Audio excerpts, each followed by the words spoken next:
Welcome back to the Coaches and Professionals program, year two. We're super excited for this panel and we're excited to have the program start back up again. So this panel, we're covering holistic coaching and working with the human before the athlete. Obviously, this is a very important topic, I think, to all coaches, all athletic administrators, everybody involved in the life of a student athlete.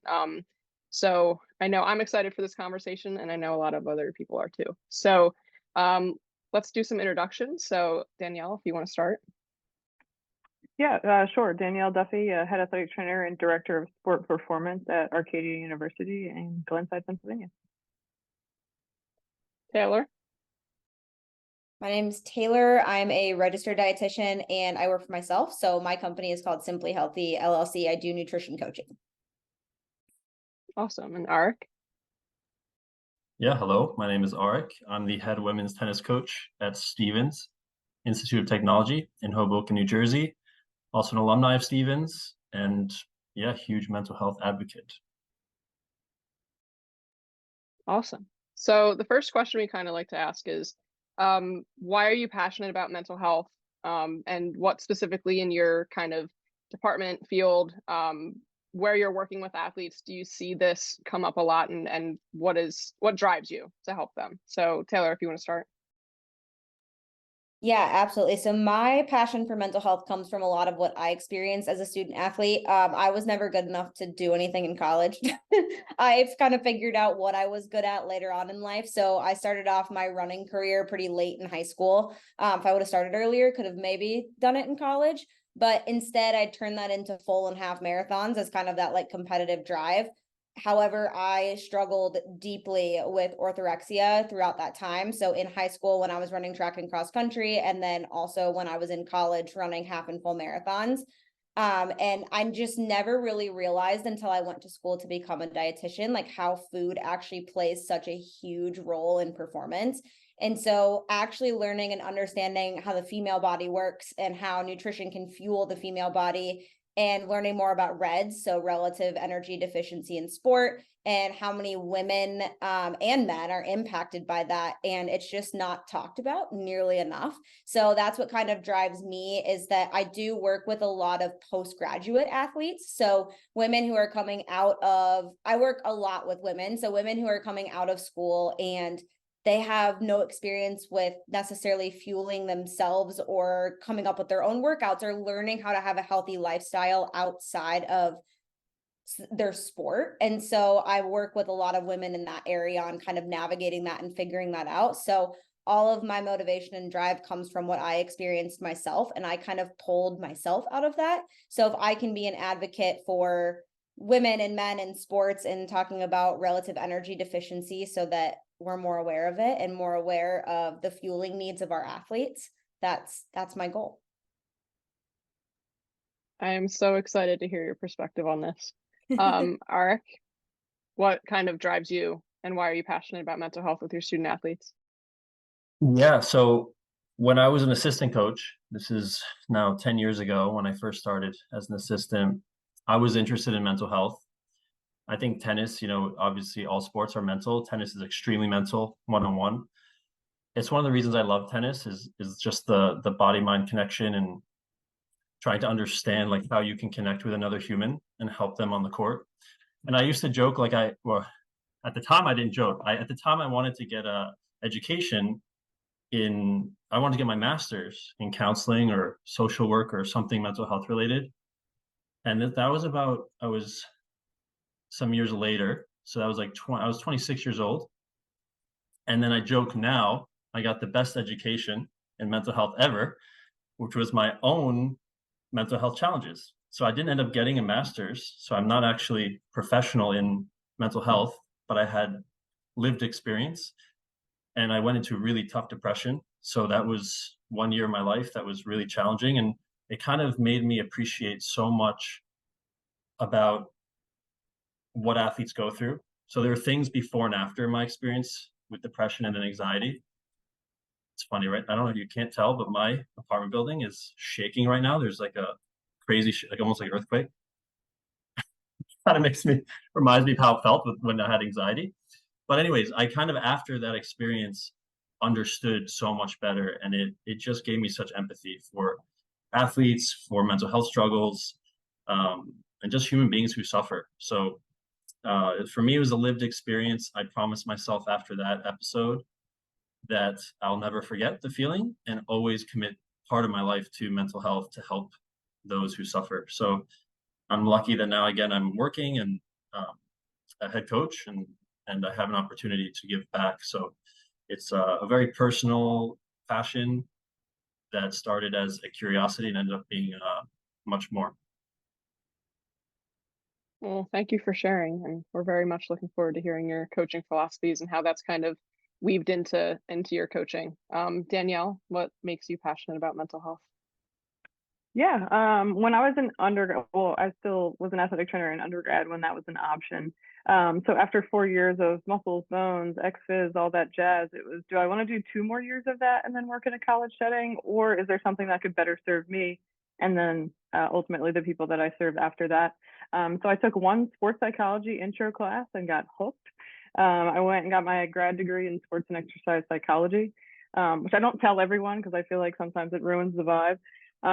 But no, I think knowing that I could physically get someone back to 100, 105%, and then that mental capacity just not being quite there, and having them literally say that to me as a senior in college and then further on, I knew my grad master's was the right choice. And then I could still say that 14 years later, that was probably the best choice I could have made in terms of continuing my education and taking bits and pieces of that and hopefully continuing to use it with student athletes nowadays as well. And then on top of that, I think I saw one statistic, and it's probably changed now, but if a teen or young adult has one person that they can go to or accept them, the decrease in suicidal thought is 40 to 50%, I think it was at the time when I read it. And that's kind of all I needed, to know that I could be that one person, or hopefully a lot of people's one person. So being in athletics and knowing that it might not be their coach, and it doesn't have to be their coach. Sorry, Arik. But as long as that person has someone, if it's me or someone else, making sure that they know they have that. So it kind of goes hand in hand with what I do for a living, but also something that I enjoy being able to do on a daily basis. Like I said, when they're completely healthy, but how do we have them feeling healthy and confident to do what they used to do previously? I love that idea of being that one person. So holistic coaching, I feel like, is a term that can be used a lot, but what does it actually mean? And it can mean a lot of different things to a lot of different people. So Arik, what does holistic coaching mean to you, and what are the benefits you see from the coaching perspective? Is it something you think all coaches should do? Is it something you think weaves into coaching philosophy? Kind of what are your thoughts on all that? Yeah, I mean, I think every coach is a holistic coach if they're doing what they're supposed to, because to me, it means coaching the human being first. And I think to me, holistic means mind-body connection. In some essence, that can mean different things to different people, but we all have a mind. We all have a body. So if you're coaching a human being, you're coaching them holistically. So I think it's just really important to remember that. I think it's something we need to remember, because it's very easy to get lost in the results, in the competition, in the pressure, coming from all sides. And, coaches, we're competitors, athletes are competitors. And I think I catch myself sometimes like forgetting that my team are full-time students, for example, even though I do take my role seriously. As you would say, a holistic coach, I care about mental health. I'm very involved. Even I'm also forgetting. I expect them to be, high energy, focused all the time. And then I have to remember myself, oh, human beings, especially in that age group in university, it's very challenging. So I think for me, holistic coaching means treating the human being and seeing everyone as a human being, which means you have the full spectrum of darkness and light, yin and yang, body, mind, the whole thing, and again, you can use different language, but it all comes back to athletes are human beings first. So I try to remember that. And there's a lot of things we do, but I'll let someone else share first. We can come back.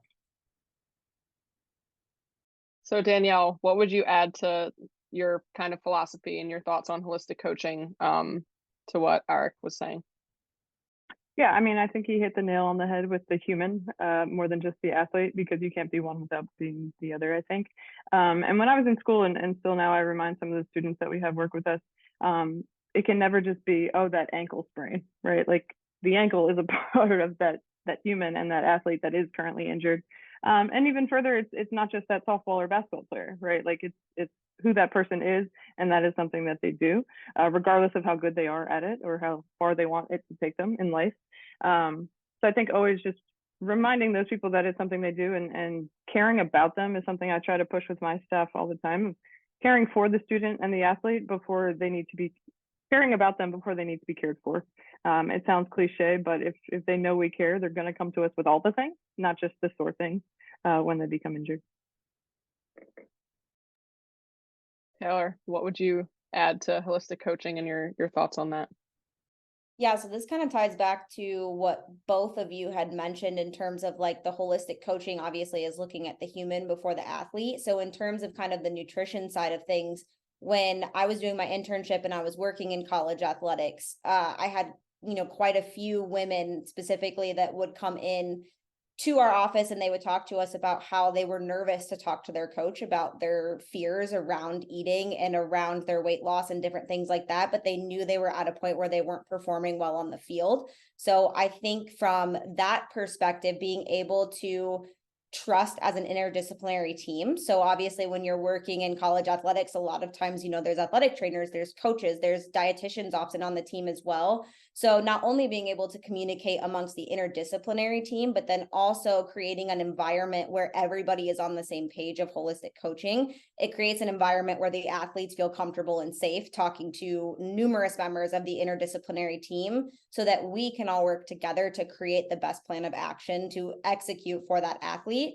in order for them to recover from whatever's going on outside of just what's on the field. Because what's going on in their lives outside of what's going on in the field is going to show up on the field, right? Like if they're struggling mentally or if they're struggling with other things that we maybe don't know about, because they'll come to us with an ankle sprain or with some sort of injury, but they won't always come to us with those mental struggles. So creating that environment where they feel comfortable to do so, I think creates not only an advantage for you as a coach because your players are likely going to perform better, but then obviously creates a very safe and welcoming environment for your athletes as well.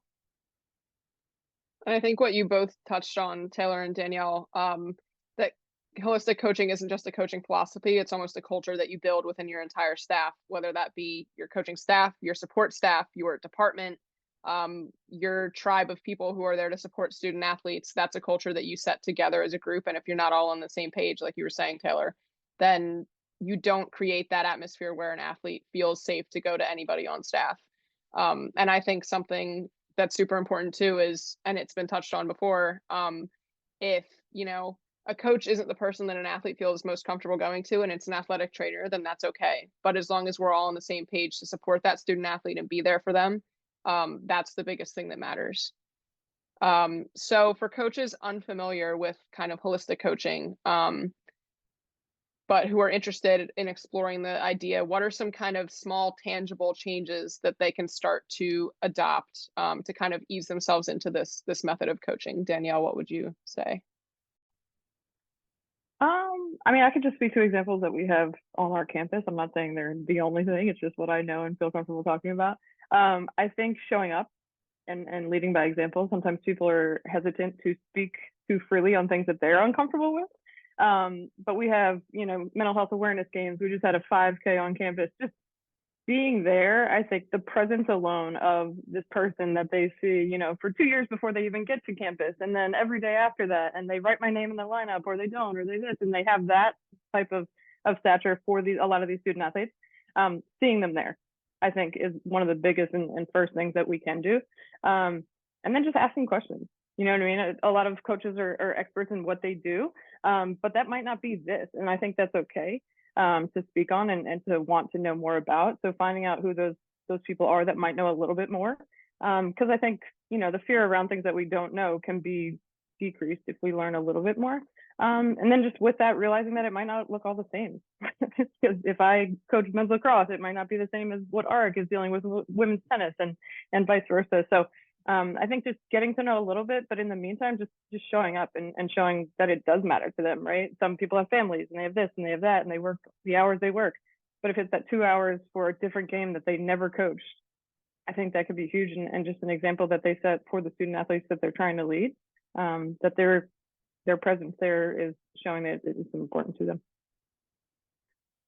I think that's a great way to kind of break that barrier too, like you were saying, between, you know, if student athletes are hesitant about coming forward and talking to their coaches, like you were saying, just seeing them there creates that kind of trust being built already. Arik, how would you balance from a coach's perspective? How can you as a coach promote wellness with your athletes holistically as human beings while also working with them on performance and maximizing their potential on the court, on the field? How would you balance that? Well, if you find out, let me know.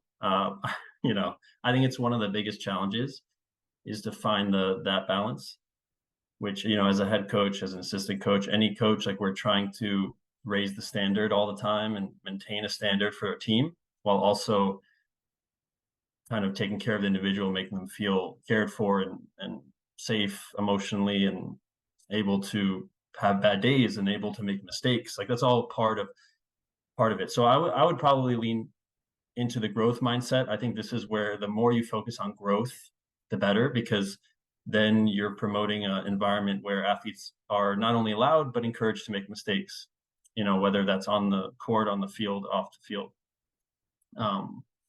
Something we do in our program is, for example, I think it's important to have some tangible standards around this growth mindset. So one thing we do is journaling, and it's really simple. Like every player has a little tennis journal, and it's little prompts, like one thing you're grateful for before a match, one intention for the match, and then afterwards, one thing I did well, one thing I could improve, and a reminder of our North Star or goal for the season. So again, just like building mindfulness or some form of growth into the program. It doesn't always work because not everybody wants to do it because we're a team, right? And you have 11 individuals and they're all different. So we're still figuring it out. I think we haven't nailed it, but I would say what we lean into is growth, the growth mindset, because that allows us to keep a high standard while also reminding ourselves it's okay to make mistakes and nobody's perfect and we're here to learn together. And that's would be my first thought when we're talking about balancing those two. I love that. And it makes me think of kind of what I do as a coach. We send out weekly wellness kind of checks and check-in forms, and we do something very similar. And we say, what's something you did good this week? What's something you can work on? So that there is that balance of, hey, okay, let's have some gratitude and let's look at what was good. And you are doing good things. And then also, well, what can you do better performance-wise or school-wise or whatever it is?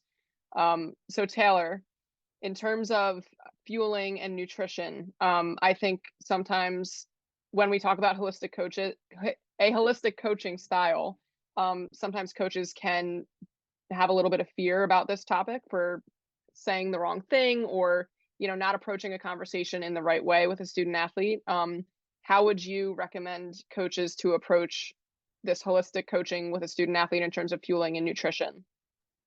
Yeah, absolutely. I think this kind of ties into a little bit of what Danielle was saying, where it's lean on people who know a little bit more than you. So if you do have access to a dietitian on your team and you have an athlete who is showing signs of potential disordered eating or eating disorder, before that, I guess, being educated on those topics too. So actually understanding what those warning signs and symptoms are. And if you start to notice an athlete struggling with those, approach that conversation in a very what's the word that I'm looking for?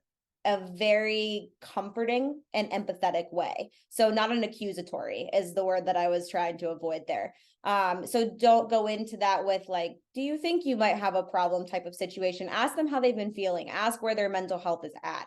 Ask how they feel about their fueling and their nutrition. Ask if they feel that they would like some additional help with that. And then refer out and recommend to a dietitian if you have access. And if you don't have access to one on your campus, educate yourself on the ones that are nearby.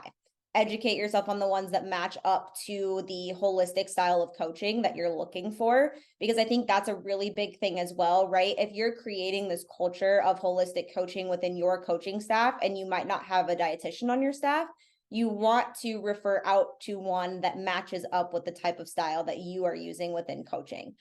Because then you know that that athlete is safe, you know that they're taken care of, and you also know that that dietitian aligns with what you're working on with your athletes.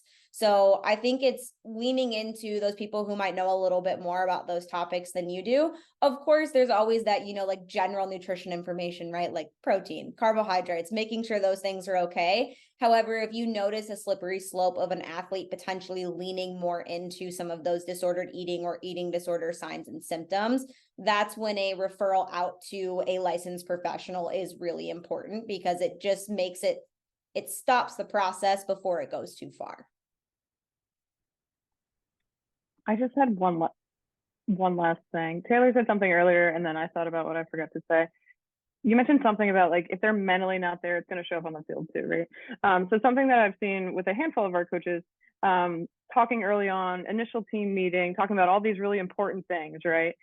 And some of them have adopted the idea that if you're trying to schedule a therapy appointment, to take care of your mental health and to make it a priority, if you put it on the same plane as class, right? Sometimes class runs and you show up 10 minutes late to practice, or you have to leave 10 minutes early to get to that class. What I've seen with some of our coaches that just say that right out of the gate, treat it like this. When you're looking at your crazy schedule and our crazy schedule and the 1 or 2 appointments they might have that week, take the appointment that fits if it means you're going to be 5 minutes late, because you'll hopefully be a little bit better version of yourself if you're able to dump before you come versus coming and just kind of being that shell of yourself. So I would say that's something that I forgot to mention earlier, but I think it speaks to what Taylor mentioned earlier. We want the best version of them, and we want that for them, whether they're performing well or not. So to give them the best chance of that, hopefully not pushing off that appointment or 2, weeks at a time. Same thing with Taylor. If it's that they're going to, that gets to have that priority as well. And I think the coaches that have made that point, they said it out loud first. They probably got some of these looks in that initial team meeting, but those students remember those things and they bring them back to those coaches later. Like, I really appreciate you saying that. It actually had to happen this week. I might be a few minutes late to our lift or our fifth, but I hope it is helpful for me and how I'm able to perform later. I have a quick follow-up too. Just to piggyback with Danielle, what you just said, we had something similar to this where I found the best results or reactions from players as a coach are when I show them I care about them and I'm looking out for them. Then all of a sudden, I feel they are willing to make more decisions that are healthy decisions. For example, sleep is a challenge. So, if we have a player, a student athlete who's struggling and not sleeping, and I notice they're just exhausted every morning practice, just exhausted. I've had way more success if I tell them, hey, you need to get more sleep, it doesn't really work because they know, but if I bring them in and I say, hey, I've noticed you're really struggling, and we talk about it, they tell me openly that they're not sleeping, and I basically say, okay, here's what we're going to do. If you don't think with your work schedule right now you can get sleep tonight, I'd rather you skip practice tomorrow morning, sleep in, because I want you to get sleep. It's really important. I'll come out and do a one-on-one later. We'll make it up. The second I say that, there's like a softening and almost like you know what? I think I can maybe change my work schedule a little bit and find a way to get some more sleep. But when I come in and try to tell them how to do it or why they need to do it or show them a sleep study, like it doesn't really work. But when I come in and let them, it's really coming from them and it's listening. And it's something that Danielle said earlier is I forget the word, but speaking about it a lot and asking questions. Danielle said ask a lot of questions and then listening. I think it's really important when students are speaking that we listen And I think half the time they just want to feel heard. And it's amazing how many times, like in my career, I didn't really listen. And so that's something I'm still working on. And I do see the benefit from working with them and listening. Arik, you just described an entire class I took in college, which is called motivational interviewing. It's basically just asking a bunch of open-ended questions to get them to say the result that you want them to say. It's all reverse psychology. Only took me 10 years.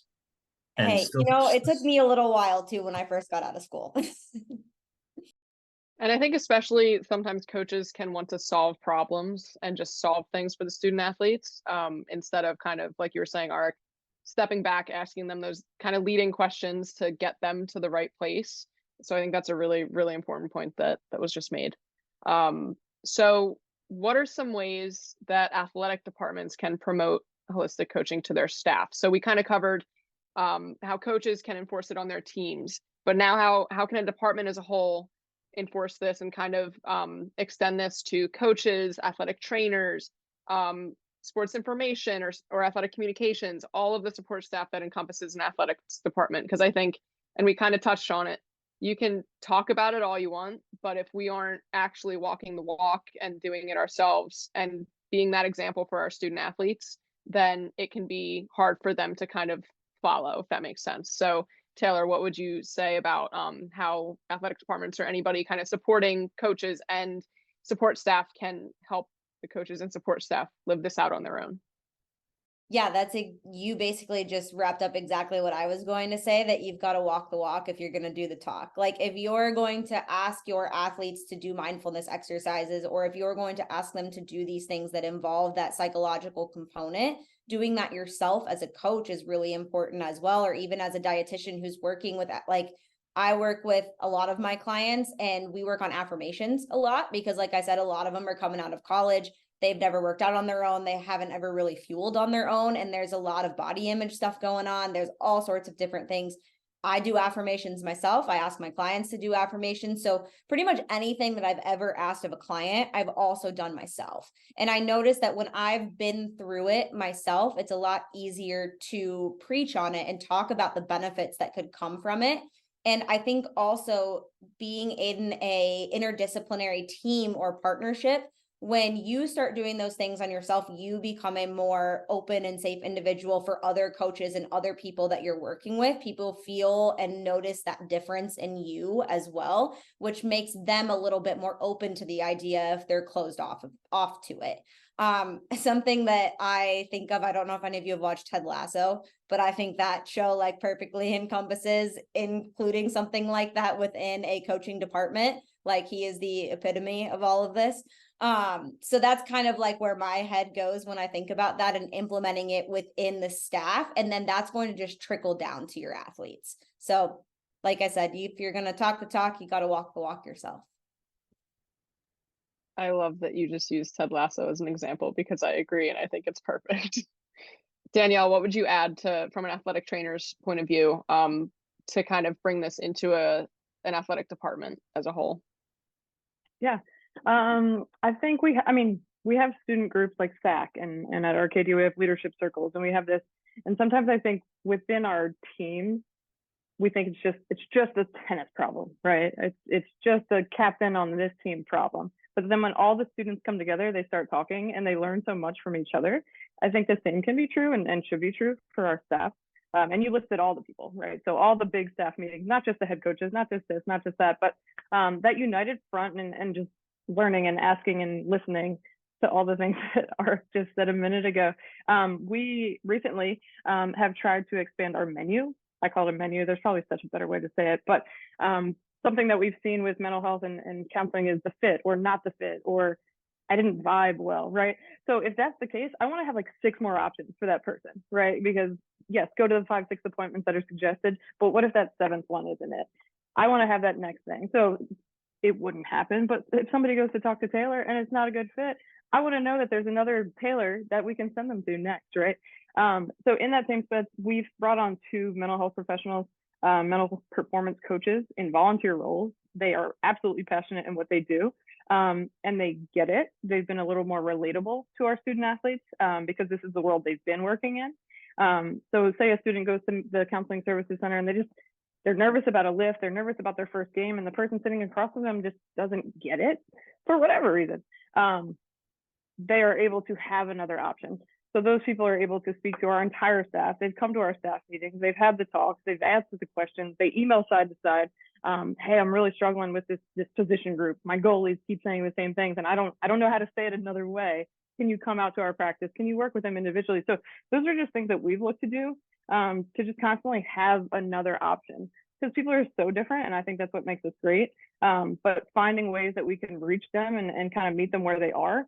It might be a Ted Lasso quote. It might be something else, right? But having the options and having, like, one of them is younger. One of them has been doing this for 40 years before the other one was even born. So just the balance of options that we try to provide for our students and our staff is something that I think allows them to all feel comfortable in something that's probably not for them. And the last thing I'll say is, I think somebody mentioned it, making sure we're taking care of ourselves, the whole cup and the air mask and all the things that we say all the time, right? So in that, reaching out to our HR office, what options do we have, right? Because we help and we give and we give and we give and we give, but if we're not pouring back in, how long can we do that, and how long do we think that's the sustainable option? So in talking with them, I've reached out to different virtual options. You provide 4 free sessions to our students. Okay, do you have a professional plan? And some of them do, and we just haven't asked the right questions, right? So I could send Mary Pat Murray's email to this one online virtual service, and she could get 8 free appointments. I didn't know about it until a month ago, so I'm guessing other people didn't either. So again, just constantly trying to look and find and seek options and opportunities and resources that we might not even know are there. And then just making sure people know that they exist and then can actually use them. I think that's a really good point in terms of we can think about so many resources and options for student athletes that we don't think that they apply to us as coaches and professionals and administrators and support staff. So I think that's a really important distinction and point to be made. And also the air mask, I still tell everybody the air mask all the time. So Arik, what would you say in terms of a coach's perspective? Because, you know, we pour into these athletes, and like you've been saying, you know, if you offer that one-on-one time to an athlete, if they're struggling with sleep, then that's now, you know, your day gets an hour longer, or you know, offer this extra help to them, or you stay later to talk with them. At what point do you kind of make sure that you're taking care of yourself as a coach? And I don't want to say draw that boundary, but also draw that boundary and make sure that you're not giving too much so that you can still put your oxygen mask on before you help them. Yeah, it's super important. I mean, it's one of the biggest challenges probably for all of us in higher education or in any giving job, any service where you're trying to help people, especially with health and wellness, because there's also the other side of it, which is not just, I don't think it's the time that's so exhausting for me, it's the emotional investment. And you give so much, but at the end of the day, like we said, it's not up to us. You know, we don't heal people. The student athletes heal themselves. And we have to accept that. I think that's probably the most important boundary, is to do everything we can to help, and then not try to solve everyone's problems and take them on for ourselves. It's not only not healthy for us, but it's not even healthy for the individual we're trying to help. So I think that's something that comes with experience.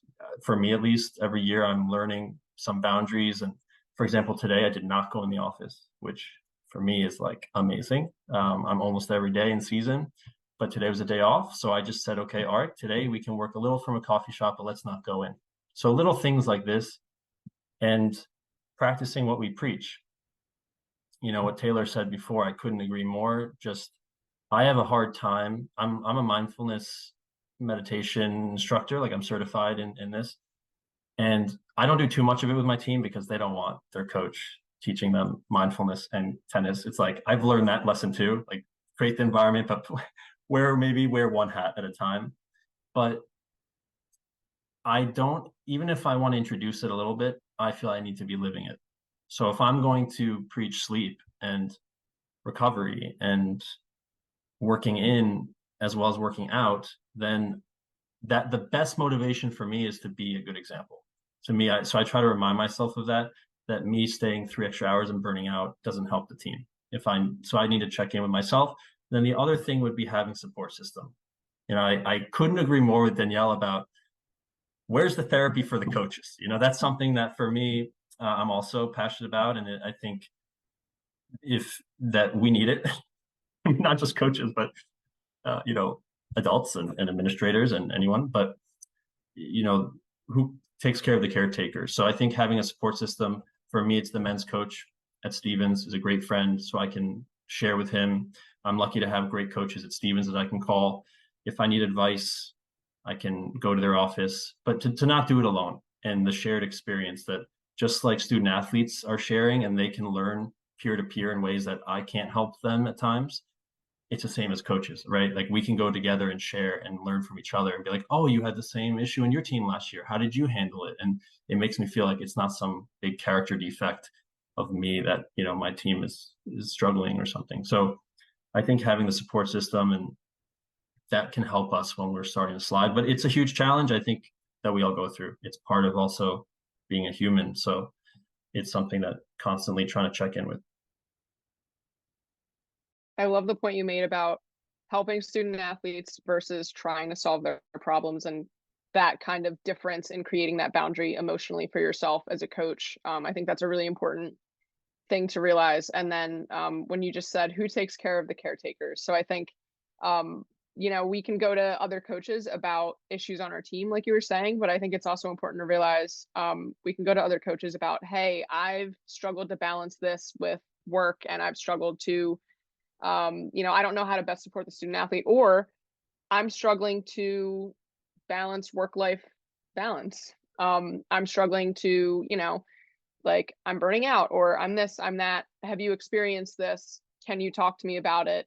Because like you said, just the shared experiences of kind of talking through that and knowing, okay, this has happened to other people have gotten through it, and they can share their own experiences and their own kind of ways that they worked through it, so that I can create a plan for myself. I think that's a really important thing too. So for each of you, what are some tips, or kind of what's your go-to coping skill, mental health skill that you would recommend to student athletes to try if they're struggling with their mental health? So Danielle, if you want to start. Yeah, of course. I am not a talker. I am not a sharer. So it sounds great for me to tell them to do that, but I also realize there could be people that are like me. So I try to give different options of what they can do. Sometimes it's like Arik mentioned, we have a pond with a Starbucks. Do that for 30 minutes and don't look at your phone, because it seems like every time you open a text, it just stresses you out and sucks the little bit of life you have out of you in that day. So I think some people assume that they come to my office, they share, I'm going to be like, oh, we're walking straight to counseling services. But I don't think that's everyone's need. If it is, we obviously refer, but I think sometimes it's just, what have you done for you? And if they like sit there and they really have to scratch their head about, then it must have been too long ago, right? My mom calls me and she's like, oh, it's been too long. And if I have to scroll like through more than one list of like, it has been too long since I talked to her. So thanks for the reminder. And I think we just get to remind others of that. If they're not scheduling in the Google calendars, the this, the that, if they're not blocking off their busy and saying, nobody can touch this busy that I put on here, I don't know what it is yet, but I know it's going to be for me, then I think they just lose track of that. And they are probably just growing givers like we all are in this space. And it's starting so early that they're just, oh, I'll do this for me tomorrow. And then it's next week. And then it's next month. And before you know it, they can't remember the last time. So again, as I give that advice, I try to also take that advice and remind myself of it each day. So this is off topic, but somebody said fixing, which I realized Taylor's talking about disorders, and Arik's probably like the serve, and the tennis is my lowest IQ, but he's always trying to fix a swing, and I'm always trying to fix a sprain, and she's fixing disorder, and we help and we help and we help. But something I literally have to tell myself multiple times a day is we get to help, but the helping versus the enabling is where we get into trouble. Because if I enable, I think I'm helping, I'm so supportive, but if I'm actually enabling, and someone walks across the stage in 4 years and they haven't done it for themselves, the world is going to get bigger and scarier than it was. And that shouldn't be the first time that they have to do something on their own. And if it is, it could get a little hairy. So I think knowing that we all want to fix, knowing that we all want to help, we all want to support. But I remind myself daily and my staff daily of, I will support them to do this for themselves and to want this for themselves, whatever that thing is, so that they, one, can realize they can, but then two, it can become a part of who they are and how they attack problems and cope with different things, versus somebody always just swooping in and doing, because that might not last. They might not have an athletic trainer for 5 years after, or a dietitian or a coach for 5 years after they leave. But if they have the tools, then they can probably face anything that might come their way afterwards. I think that's a super important point, to give them the tools and not be the fixer. And I loved what you were saying about scheduling that time for you. I think a lot of the time student athletes can struggle with time management. And I feel like every time I've looked at a time management sheet or a calendar or anything, they absolutely have no time scheduled in for them. And it's always school. And another thing, I mean, Taylor, you can probably touch on this too. I find that they're not setting aside time to actually sit down and fuel themselves. And half the time they're, grabbing a bar and running to practice, or and then they wonder why they're so exhausted at the end of practice or something like that. So they're not actually scheduling in that time for them, whether that's sleep, whether that's fueling themselves, whether that's an hour or two a day just to decompress and take care of themselves and take care of their mental health. So I think that's a really important point that you made, Danielle. Taylor, if you want to touch on that and share what your biggest kind of go-to or your biggest tip would be to take care of your mental health. Yeah, absolutely. So what I do with a lot of clients, because what I often hear, especially for someone who's busy, like a student athlete, like they have a lot of perfectionism and time management. And so when it comes to like self-care, it's almost another thing to check off the to-do list, rather than just being like something that truly purely brings them a little bit of joy. And so instead of framing it as a self-care tactic, what I will often have people do is write down 5 to 10 things that bring you joy. Is that coloring? Is that walking? Is that painting? Is it music? Is it podcasts? Like, what are those things that bring you joy? And then now, how can we fit those into your daily lifestyle? Is that 5 minutes that you can only do one of those things? That's better than not doing it at all. That's something that I work on with a lot of athletes, because they have that all or nothing mindset. I have to be the best. I have to do this. I have to, like, my workout doesn't count if it's not an hour and a half and I didn't throw up. I'm like, no, it does. A walk counts, I promise. So working on them to realize that these little things that bring them joy outside of their sport, outside of school, outside of those other things, can be really beneficial to realize that, like, it doesn't have to be something that's just on your to-do list. It can be something that just simply and purely brings you joy. And now, how can we somehow fit that into your crazy hectic lifestyle schedule? I love that reframe of the self-care versus things that bring you joy. And I'm going to use that, not going to lie. So Arik, what would you say are some tips that you give your student athletes, or that you yourself use as a coach, to take care of your own mental health? I would say learning how to breathe is really important, and it's so simple and not easy.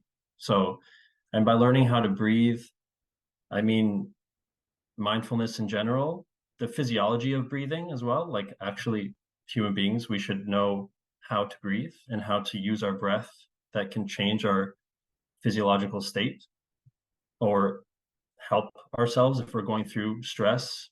So actually the physiology of breathing is one thing, but also what it stands for, which is so much of stress, I think, is the how we're reacting to the environment.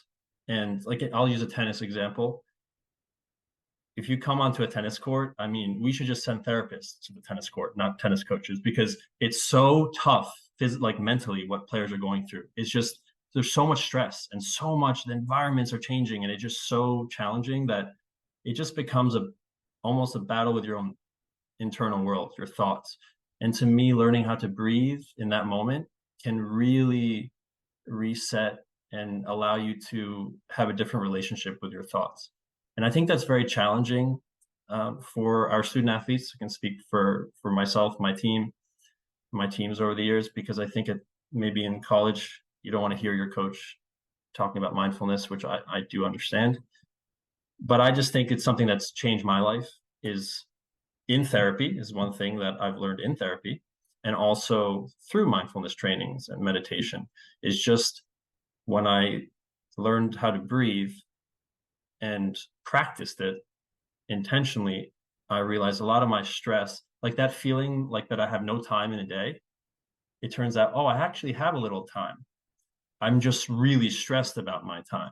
I'm stressed about my day. So a lot of it's my relationship with my thoughts. And so to me, the breath is an amazing tool that I actually think is a bit criminally like that. It's criminal that we're not taught how to breathe in elementary school and middle school and high school. Like, I think that's something that we should be teaching. It helps us in so many ways. And so I know for me, it's something that is important for me. Like my meditation practice in season that'll determine how I am by the end of the season mentally. Is, am I taking the time for my own inner practice? And that could look differently, I think, to everybody. It could be that walk, at the pond. But for me, it's meditation. And I think learning how to breathe is a powerful tool. I would definitely agree. And I think an important aspect of that too is it impacts you both while you're performing and while you're not performing. It's something you can use on the field and off the field. Like I remember in college, my coach teaching us kind of some breathwork stuff, and I used it going up to the plate hitting. And 6 years later, here I am using it if I'm getting stressed at work. So I think it's a super important thing that can transition and transfer to both in sport and out of sport. So the last kind of question we have for each of you is if any other coaches or professionals are interested in getting more info from you or talking to you a little bit more, where can they find you on social media? And if you don't want to share your socials, completely fine. Is there a go-to kind of resource that you have on social media that you like to share with others? So Taylor, if you want to start. Yeah, I am at Simply Healthy RD across all social media platforms. And then that's also my email address. So simplyhealthyrd@gmail.com. You are more than welcome to follow me on social media. It's actually a really big part of my job now. So Perfect. Arik? Yeah, feel free. I mean, I don't have a big following, so any follower is gonna take me up a percentage point. But it's just Arik Zeevy, my first name, last name. Really just Instagram, but it is a coaching page, so I'm posting mostly coaching stuff and updates on our women's tennis team, but also personal coaching and just breathing. If you want to learn about some breathing stuff, or I like to write, so I share some articles, and I have a blog that I write, so I'll share some stuff there. But yes, I'm happy to chat about mental health and really any topic. So feel free to follow me or message me, and I'm happy to chat and listen and learn. Awesome. Thank you. Danielle? Yeah, the Instagram I use is at Arcadia_performance. It is obviously anything and all things sports medicine, strength and conditioning, sports nutrition. I'm going to be reposting all of Taylor's stuff soon. And then obviously the mental health component and how important it is and why we're talking about it tonight. So yeah, feel free to reach out to me, but also send me all your stuff because I'm always trying to learn and like I said, continue to have that open mindset and serve people and find them where they are. So the more, the better. Awesome. Well, Danielle, Taylor, and Arik, thank you so much for having this conversation with us, and we're excited to share it with everyone at THO. So thank you.